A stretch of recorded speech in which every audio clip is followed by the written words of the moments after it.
তো বন্ধুরা, বর্তমান কিন্তু সরকারের তরফ থেকে নতুন নির্দেশিকা জারি করা হয়েছে এবং সেখানে বলা হয়েছে বর্তমানে আপনার কাছে যদি আধার কার্ড, প্যান কার্ড অথবা রেশন কার্ড থেকে থাকে তাও আপনি কিন্তু ভারতের নাগরিক, এটা কিন্তু গ্রহণযোগ্য করা হবে না। ঠিক আছে, আপনার কাছে যদি আধার কার্ড, প্যান এবং রেশন কার্ড থাকে তাও কিন্তু আপনি ভারতের নাগরিক কিন্তু নয়। এর জন্য কিন্তু এই দুটি ডকুমেন্টস আপনাকে অবশ্যই থাকতে হবে। আপনার কাছে যদি এই দুটি ডকুমেন্টস থাকে তবেই কিন্তু আপনি ভারতের নাগরিক হিসাবে গ্রহণযোগ্য হবে। এবার কোন দুটি ডকুমেন্টস আপনার থাকতে হবে তবেই আপনি ভারতের নাগরিক, তো সেটা কিন্তু এই ভিডিওতে আপনাদের স্টেপ বাই স্টেপ জানিয়ে দেবো এবং সরকারের তরফ থেকে কী বলা হয়েছে সেটাও কিন্তু এই ভিডিওতে আপনাদের বলে দেবো। তো সেই জন্য ভিডিওটা প্রথম থেকে শেষ পর্যন্ত অবশ্যই দেখবেন মনোযোগ সহকারে এবং আমাদের চ্যানেলে প্রথমবার ভিজিট করে থাকলে আমাদের চ্যানেলটিকে সাবস্ক্রাইব করে রাখুন এবং পাশে থাকা বেল আইকনটিকে অবশ্যই প্রেস করে রাখুন।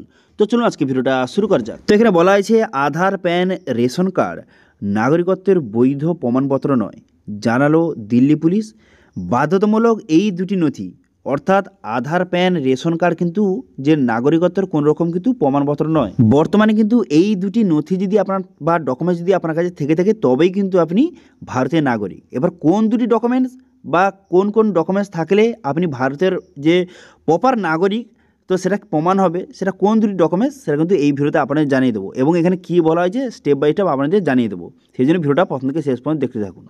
এখানে বলা হয়েছে যে সীমান্তে অনুপ্রবেশ ঠেকানো যাচ্ছে না, চেনা যাচ্ছে না ভিড়ে মিশে যাওয়া সেই বিদেশিদের। এমন পরিস্থিতিতে ভারতের নাগরিকত্ব প্রমাণ করার ক্ষেত্রে মাপকাঠি বেঁধে দিল সরকার। কেন্দ্রীয় স্বরাষ্ট্র মন্ত্রকের অধীনে দিল্লি পুলিশ জানিয়েছে আধার, প্যান, রেশন কার্ড দেখালেই আর ভারতীয় নাগরিক গণ্য করা হবে না। এর পরিবর্তে এই দুটি নথি বা ডকুমেন্টস কিন্তু আপনার কাছে অবশ্যই কিন্তু থাকতে হবে। এবার কোন দুটি ডকুমেন্টস সেটা কিন্তু নিচে বলে দেওয়া হয়েছে। এখানে আরও বলা হয়েছে বাংলাদেশ, পাকিস্তান, মায়ানমার মতো দেশ থেকে প্রচুর মানুষ রাজধানীতে এসে ভিড় করছে বলে অভিযোগ। ঘুরপথে আধার, রেশন কার্ড বানিয়ে ভারতের নাগরিক হিসাবে সেখানে তারা বসবাস করছেন বলে অভিযোগ জানিয়েছে বারবার।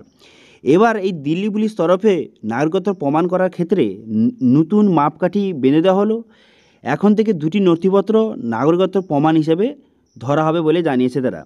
এখানে কী বলা হয়েছে, দিল্লি পুলিশ কী বলেছে? দিল্লি পুলিশ বলেছে যে দিল্লি পুলিশ জানিয়েছে যে সন্দেহভাজন বিদেশি যারা বেআইনিভাবে দিল্লিতে বসবাস করছেন বা অন্যান্য জায়গায় বসবাস করছেন, নাগরিকত্বের প্রমাণ হিসেবে তারা ভোটার আইডি কার্ড অথবা পাসপোর্ট কিন্তু দেখাতে হবে।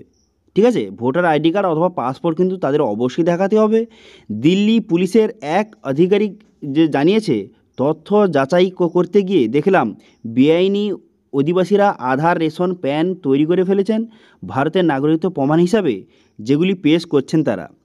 এবার এখানে আরও বলা হয়েছে যে রোহিঙ্গা শরণার্থীদের তরফে যে ইউএনএইচসিআর কার্ড দেওয়া হয়েছিল তাও দেখান। তাই নাগরিকত্বর প্রমাণ ক্ষেত্রে হিসাবে ভোটার আইডি কার্ড অথবা পাসপোর্ট কিন্তু বাধ্যতামূলক করে দেওয়া হয়েছে।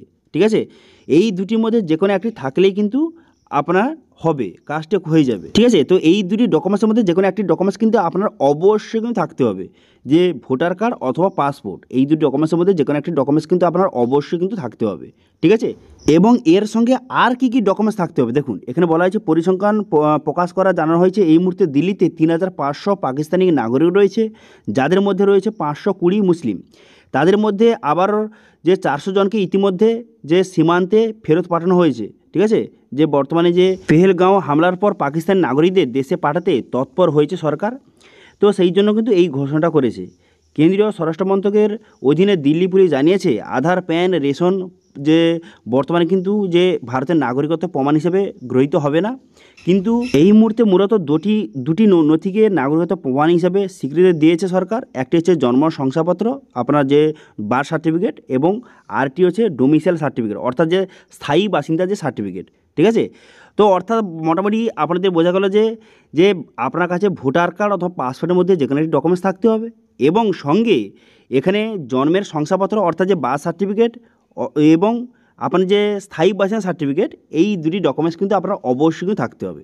ঠিক আছে, এই কটি ডকুমেন্টস যদি আপনার কাছে থেকে থাকে তো সেক্ষেত্রে আপনি কিন্তু ভারতের নাগরিক হিসাবে গ্রহণযোগ্য কিন্তু হবে। কিন্তু আপনার যে আধার কার্ড, প্যান কার্ড অথবা রেশন কার্ড দেখিয়ে আপনি কোনো রকম কিন্তু ভারতের নাগরিক যে আপনি সেটা কিন্তু প্রমাণ করা যাবে না। ঠিক আছে, বর্তমানে কিন্তু যে ভোটার কার্ড অথবা পাসপোর্ট এবং সঙ্গে জন্মের শংসাপত্র অর্থাৎ যে বার্থ সার্টিফিকেট এবং স্থায়ী বাসিন্দা সার্টিফিকেট কিন্তু অবশ্যই দেখাতে হবে, তবেই কিন্তু আপনি ভারতের নাগরিক হিসাবে গ্রহণযোগ্য হবে। ঠিক আছে, তো আশা করি বুঝতে পারছেন যে বর্তমানে কিন্তু সরকারের তরফ থেকে যে কি ঘোষণা করা হয়েছে আধার কার্ড, রেশন কার্ড অথবা প্যান কার্ড নাগরিকত্বের প্রমাণ হিসেবে আর কিন্তু গ্রহণযোগ্য হবে না।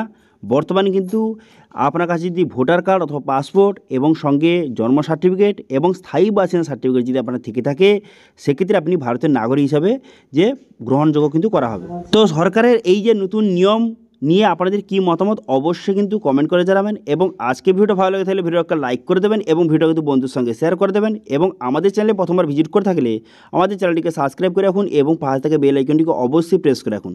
তো আজকে ভিডিওটা এই পর্যন্ত, দেখা হচ্ছে নেক্সট ভিডিওতে। Thank you.